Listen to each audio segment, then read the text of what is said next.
ये कोई सीरियल थोड़ी है, सास भी कभी बहू थी। ये हाउस है और वही आरएसएस का दफ्तर है जिसमें 52 साल से नागपुर में तिरंगा झंडा नहीं फहराया गया। ये जो देशभक्ति के सर्टिफिकेट बांट रहे हैं ना, कौम को कबीलों में मत बांटिए, लंबे सफर को मीलों में मत बांटिए।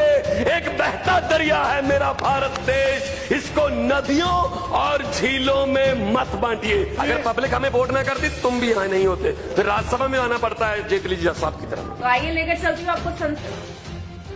हो क्या रहा है, वोट मांगे गए डिजिटल इंडिया के नाम पर, वोट मांगे गए बुलेट ट्रेन के नाम पर, लेकिन डिबेट किस बात पे हो रही है? आप ये खा नहीं सकते, आप ये गा नहीं सकते, आप ये पहन नहीं सकते। ये गाय भैंस बकरी कहां से आ गई? एक तरफ तो डिजिटल इंडिया की बातें कर रहे हैं, दूसरी तरफ से हमें मेन्यू भी बीजेपी के ऑफिस से मिलेगा।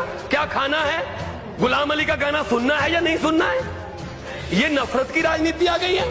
नफरत की राजनीति कैसे आ गई है? हमें किसानों के लिए क्या किया? 1,14,000 करोड़ उद्योगपतियों का माफ कर दिया गया कि ये उद्योगपति हैं, ये पैसे नहीं दे सकते। किसानों के लिए क्या किया? मैं पंजाब से आता हूं, पंजाब में एक छत के नीचे 3-3, 4-4 विधवाएं रहती हैं। 2 बेटे मर गए जी, बाप मर गया, सुसाइड कर लिया। क्यों? फसल बर्बाद हो गई थी, कर्जा था। कितना कर्जा था? 80,000 रुपए। अरे किसानों के लिए तो कुछ सोचिए। स्वामीनाथन की रिपोर्ट कहां गई? स्वामीनाथन की रिपोर्ट, प्रधानमंत्री जी ने कहा था इलेक्शन कैंपेन के, स्वामीनाथन की रिपोर्ट को लागू करेंगे। कहां गई वो? कुछ नहीं है।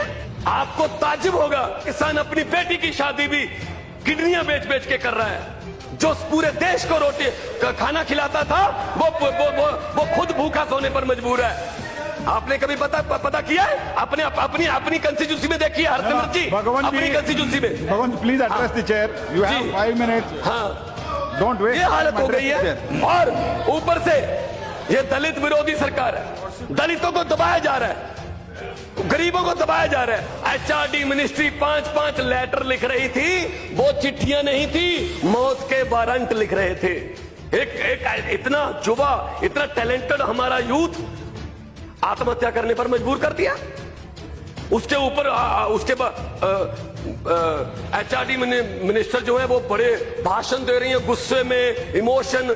ये कोई सीरियल थोड़ी है, सास भी कभी बहू थी। ये हाउस है, यहाँ पे अपने तरीके से बोलना चाहिए। इसका मतलब ये थोड़ी है कि आप जो भी बोल दोगे वो पास है, उसकी तारीफ हो रही है। वाह वाह वाह वाह वाह वाह, क्या हो रहा है ये? मैं ये कहना चाहता हूं, पाकिस्तान के साथ हमारे संबंध कैसे हैं? क्या बोल रहे थे मोदी जी? एक सिर काटेंगे हम 15 लेके आएंगे। क्या हुआ? वो चाय पी रहे नवाज शरीफ के साथ, उनको अचानक से हमारे देश का प्रधानमंत्री, the biggest democracy of the world, उसका प्रधानमंत्री बिना बताए, बिना अपोजिशन को बताए लाहौर में उसका जहाज लैंड कर जाता है।